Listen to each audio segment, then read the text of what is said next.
দরিদ্র কৃষক পরিবারের সেই ছোট ছেলেটি জানত না, তার জীবনে এমন এক দিন আসবে, যেদিন সে হবে কোটি টাকার মালিক। কিন্তু কিভাবে সম্ভব হলো? আজ আপনাকে বলবো সেই বাস্তব গল্প, যা আপনার জীবনও বদলে দিতে পারে। তার নাম ছিল আলিফ। বাংলাদেশে এক ছোট গ্রামে জন্ম। বাবা ছিলেন কৃষক, মা গৃহিণী। পরিবারের আয় ছিল এতই কম যে তিনবেলা খাবার জোটানোও কঠিন ছিল। স্কুলে যেত খালি পায়ে, পুরনো বই হাতে। অনেক সময় বন্ধুরা উপহাস করত, শিক্ষকও বলতেন, তুমি তো শহরের বড় ছেলেদের মতো পড়াশোনা করতে পারবে না। কিন্তু আলিফ অন্যদের কথায় হাল ছেড়ে দেয়নি। সে প্রতিদিন ভোরে উঠে নিজের পড়াশোনা চালিয়ে যেত।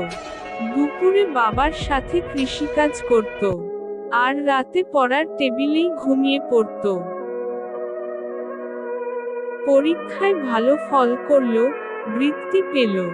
অনেক বাধা আর কষ্টের মধ্য দিয়ে সে বিশ্ববিদ্যালয়ে ভর্তি হলো। অন্যরা যখন সময় নষ্ট করত, তখন আলিফ নতুন কিছু শিখত, অনলাইনে কাজ শিখল, ব্যবসার ধারণা নিল। বিশ্ববিদ্যালয়ের শেষ বর্ষে সে ফ্রিল্যান্সিং শুরু করে। ধীরে ধীরে নিজের একটা স্টার্টআপ তৈরি করল।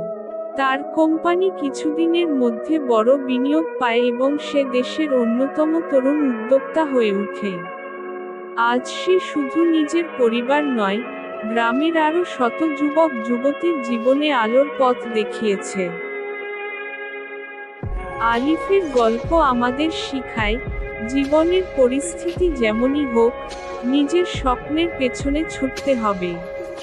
পরিশ্রম, ধৈর্য এবং নিজের প্রতি বিশ্বাস, এই তিনটি জিনিস থাকলে পৃথিবীর কোনো কিছুই তোমাকে থামাতে পারবে না।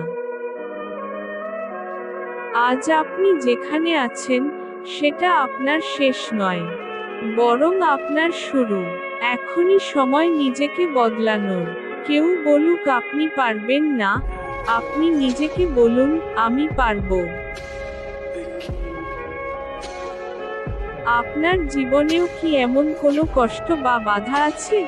তাহলে কমেন্টে লিখুন, আমি পারব। ভিডিওটি যদি আপনার মন ছুঁয়ে থাকে, তাহলে লাইক দিন, আপনার বন্ধুর সাথে শেয়ার করুন এবং এমন আরও মোটিভেশনাল গল্প পেতে সাবস্ক্রাইব করুন।